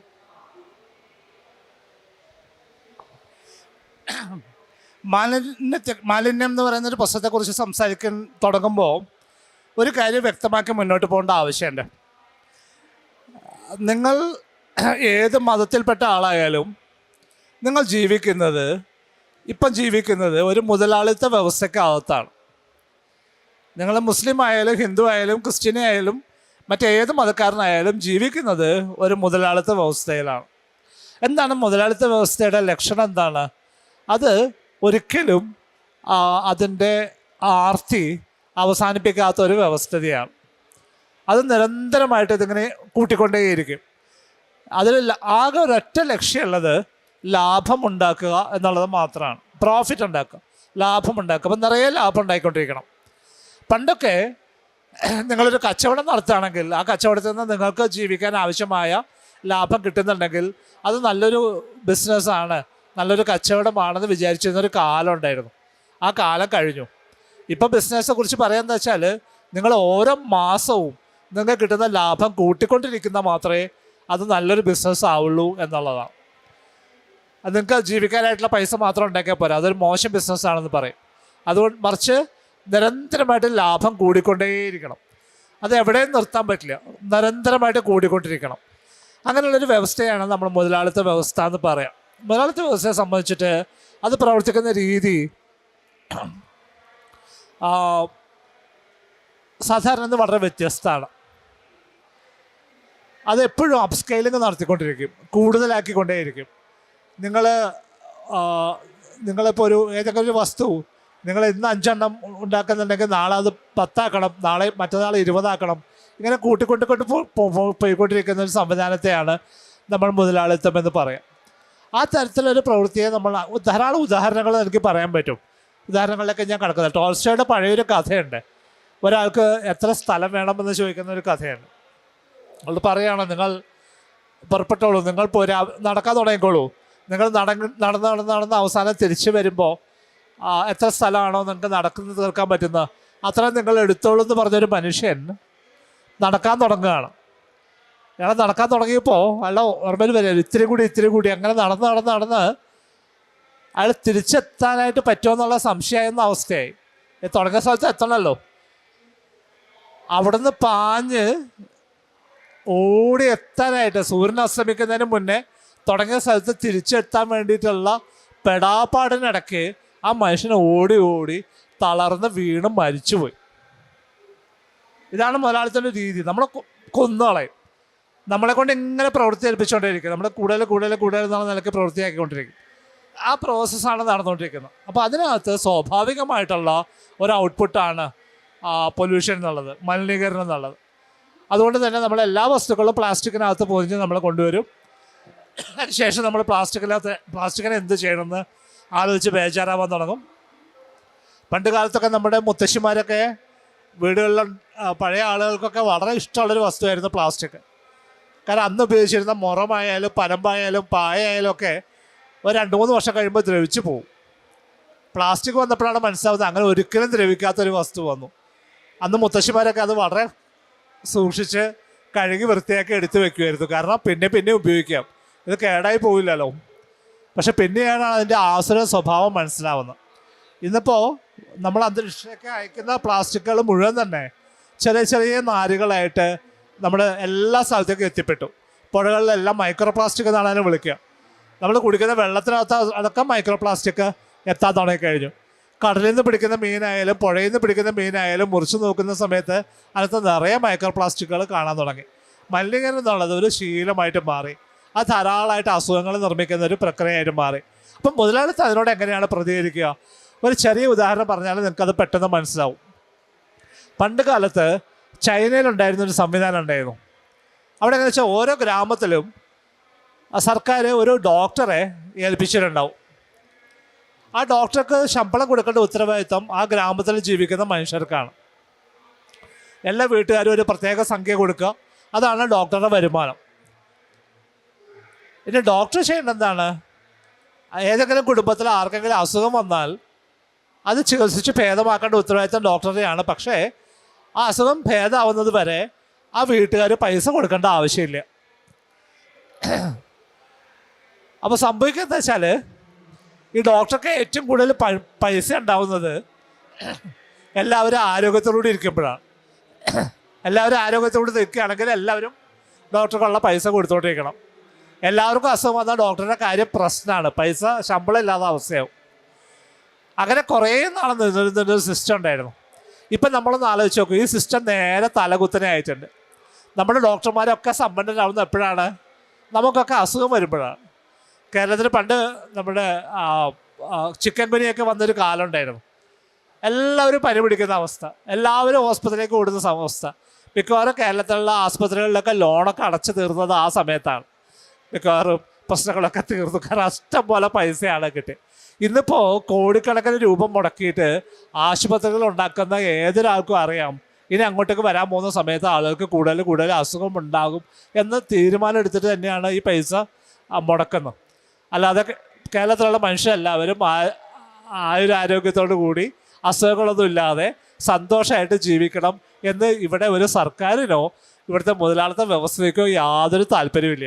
അവരുടെ താല്പര്യം നമുക്ക് അസുഖം ഉണ്ടാവണം തന്നെയാണ്. നമുക്ക് അസുഖം ഉണ്ടായാൽ മാത്രമേ ഉള്ളൂ നമ്മുടെ സാമ്പത്തിക അവസ്ഥ ചലിക്കുള്ളൂ, നമ്മുടെ എക്കോണമി ചലിക്കുള്ളൂ, നമ്മൾ GDP വർദ്ധിക്കുള്ളൂ. നിങ്ങളുടെ വീട്ടിൽ ചെറുതായിട്ട് കൃഷി ചെയ്യുന്നു, നിങ്ങൾ രാസവസ്തുക്കളൊന്നുമില്ലാതെ അവിടെ നിന്ന് പച്ചക്കറി ഉൽപ്പാദിപ്പിക്കുന്നു, അത് കഴിക്കുന്നു, ഒരു അസുഖം വരാതെ നിങ്ങൾ ജീവിച്ചാൽ സർക്കാരിന് ഈ സമ്പദ് വ്യവസ്ഥയ്ക്ക് നിങ്ങളെ ഇത്തിരി പോലും ഇഷ്ടമുണ്ടാവില്ല. കാരണം നിങ്ങളെ കൊണ്ട് പ്രത്യേകിച്ച് കാര്യമൊന്നുമില്ല. നിങ്ങളുടെ പോക്കറ്റിലെ പൈസ അവിടെ തന്നെ കിടക്കുക ചെയ്യുക. ആ പൈസ പുറത്തേക്ക് ഇറങ്ങണം എന്നുണ്ടെങ്കിൽ നിങ്ങൾ രോഗിയാവണം. അപ്പോഴാണ് നിങ്ങൾ ആസ്പത്രിയിൽ പോവുക. അപ്പോൾ നിങ്ങളുടെ പോക്കറ്റിലെ പൈസ പ്രവർത്തിക്കാൻ തുടങ്ങും. അത് വേറെ കുറേ പേരെ ശമ്പളമായി മാറും, കുറേ വസ്തുക്കൾ വാങ്ങുന്ന പ്രക്രിയയായി മാറും, മരുന്നുകൾ വാങ്ങിക്കുന്ന പ്രക്രിയയായി മാറും. അങ്ങനെ ജനാധിപത്യം എന്നുള്ള നിലയ്ക്ക് നമ്മൾ നിലനിർത്തുന്ന ഈ അവസ്ഥയ്ക്കകത്തൂടെ വളരെ പതുക്കെ നമ്മൾ മുന്നോട്ട് കൊണ്ടുപോകുന്നത് ഈ മുതലാളിത്ത സംവിധാനമാണ്. ആ മുതലാളിത്ത സംവിധാനത്തിനകത്ത് നിന്നുകൊണ്ട് കൂടുതൽ കൂടുതൽ ഉൽപ്പാദിപ്പിക്കാനും കൂടുതൽ കൂടുതൽ ഉപയോഗിക്കാനും അങ്ങനെയുള്ളൊരു ഉപഭോഗ സംസ്കാരം തുടങ്ങി വെക്കുന്ന ഒരു സംവിധാനത്തിനകത്ത് നിന്നുകൊണ്ട് നമുക്ക് ഈ പൊല്യൂഷനെ, മലിനീകരണം എന്നുള്ള പ്രശ്നത്തെ നമുക്ക് പരിഹരിക്കാനാവുകയില്ല. അതിന് സാങ്കേതികമായിട്ടുള്ള മറുപടികൾ മതിയാവില്ല. അതിന് വലിയ തോതിലുള്ള സാമൂഹിക മാറ്റങ്ങൾ ആവശ്യമായിട്ട് വരും. കുറച്ചും കൂടി പുറകോട്ട് പോയാൽ ഇത് തുടങ്ങുന്നൊരു കഥ കൂടി പറഞ്ഞു ഞാൻ നിർത്തും. വർഷങ്ങൾക്ക് മുന്നേ കേരളത്തിൽ വന്നൊരു മനുഷ്യനുണ്ട്. അദ്ദേഹത്തിൻ്റെ പേര് ബോർഡലോൺ എന്നായിരുന്നു. തോമസ് ഫുൾട്ടൺ ബോർഡലോൺ എന്നാണ് അദ്ദേഹത്തിൻ്റെ പേര്. അദ്ദേഹം കേരളത്തിൽ വന്ന സമയത്ത് അദ്ദേഹം വന്നത് ചായത്തോട്ടം തുടങ്ങാൻ വേണ്ടിയിട്ടാണ്. പക്ഷേ അദ്ദേഹം കാടിനെ കുറിച്ച് പഠിക്കുന്ന മനുഷ്യനാണ്. മരങ്ങൾ അദ്ദേഹത്തിന് വളരെ ഇഷ്ടമാണ്. അതുകൊണ്ട് തിരുവിതാംകൂർ രാജാവ് അദ്ദേഹത്തിന് ജോലിക്കാരനായിട്ട് വെച്ചു, സ്പെഷ്യൽ ഫോറസ്റ്റ് ഓഫീസറായിട്ട് നിയമിച്ചു. അദ്ദേഹത്തോട് 2 കാര്യമാണ് പറഞ്ഞത്. ഒന്ന്, ഈ കാട് എങ്ങനെയാണ് പരിപാലിക്കേണ്ടത്.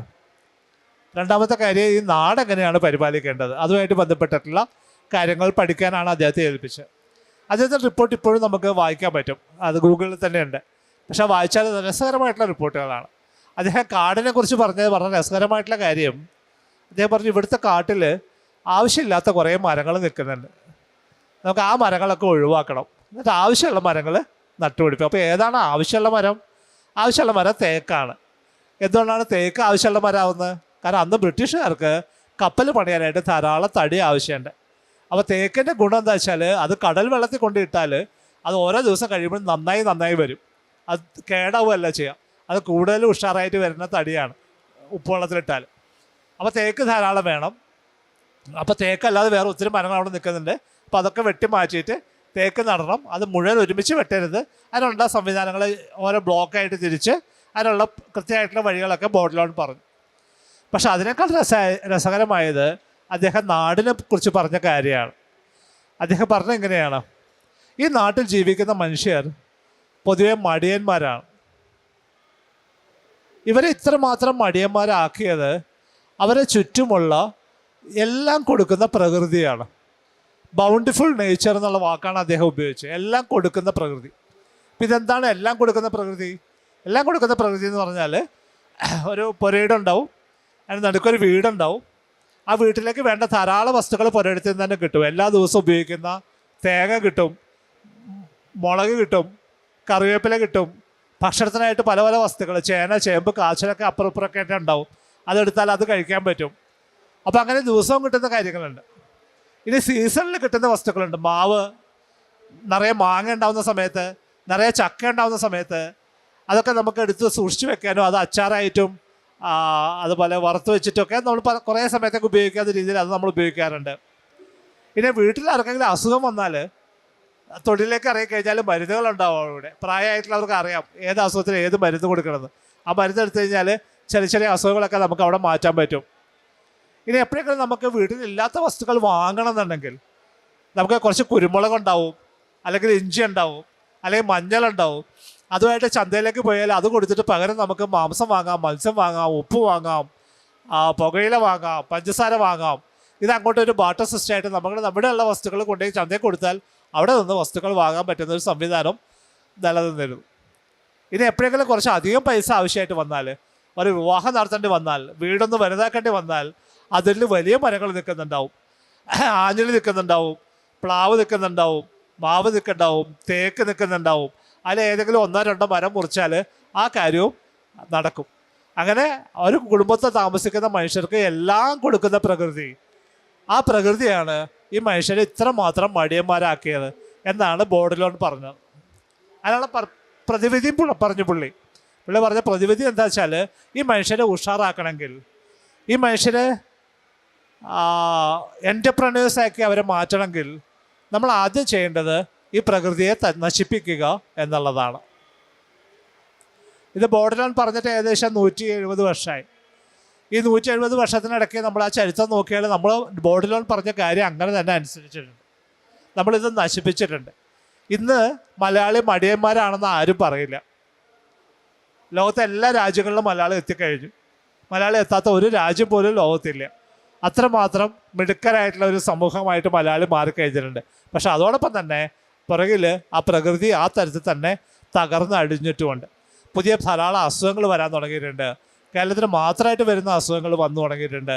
പ്രകൃതിയിലെ ഒരു ഭാഗമാണ് മനുഷ്യനെന്നുള്ള തിരിച്ചറിവില്ലാതെ, പ്രകൃതിയെ തീരെ പരിഗണിക്കാതെ മുന്നോട്ട് പോകുന്ന സമയത്ത് ഉണ്ടാകുന്ന വലിയ അപകടങ്ങളിലേക്ക് കേരളം പോകുന്ന സമയത്ത് ഈ കഥകൾ നമുക്ക് ഓർമ്മയുണ്ടാവേണ്ട ആവശ്യമുണ്ട്. അതല്ലാത്തിടത്തോളം നമ്മളെ സംബന്ധിച്ചിട്ട് അതിജീവിക്കുക എന്നുള്ളത്, നമ്മുടെ മുന്നിലെത്തി കഴിഞ്ഞിട്ടുള്ള ആഗോള താപനത്തിൻ്റെ വലിയ അപകടങ്ങളെ അതിജീവിക്കുക എന്നുള്ളത് വലിയ തോതിൽ ബുദ്ധിമുട്ടായിട്ട് മാറുക തന്നെ ചെയ്യും.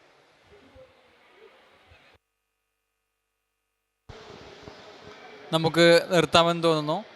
പരിസ്ഥിതി സംരക്ഷണത്തെക്കുറിച്ചിട്ടും പ്രകൃതിയുടെ നിലവിലെ സാഹചര്യങ്ങളെക്കുറിച്ചും ഈ അവസ്ഥയിൽ മനുഷ്യൻ എങ്ങനെയാണ് ഇടപെടേണ്ടത്, അല്ലെങ്കിൽ ഒരു മലയാളി എങ്ങനെയാണ് കേരളത്തിലെ സാമൂഹിക അവസ്ഥകളോടും പാരിസ്ഥിതിക അവസ്ഥകളോടും പ്രതികരിക്കേണ്ടത് എന്നതിനെക്കുറിച്ചൊക്കെ വളരെ വിശദമായി തന്നെയാണ് doctor T V Sajeev sir നമ്മളോട് സംസാരിച്ചത്. സാറിൻ്റെ കൂടുതൽ സംസാരങ്ങളും എഴുത്തുകളൊക്കെ നമുക്ക് ഓൺലൈനിൽ അവൈലബിൾ ആണ്. സമയം പോലെ നമുക്ക് അതെല്ലാം പരിശോധിക്കാവുന്നതാണ്. മറ്റു പ്രോഗ്രാമുകൾ നടക്കാനുള്ളത് കൊണ്ടും അത്യാവശ്യം വിശദമായ ഡിസ്കഷൻ ഇവിടെ നടന്നതുകൊണ്ടും ഈ സംസാരം നമുക്ക് നിർത്താമെന്ന് തോന്നുന്നു. ഇൻഷാ അല്ലാഹ് മറ്റൊരു സമയത്ത് നമുക്ക് ഇരിക്കാം. അസ്സലാമു അലൈക്കും വറഹ്മത്തുള്ളാഹി തആല വബറകാതുഹു.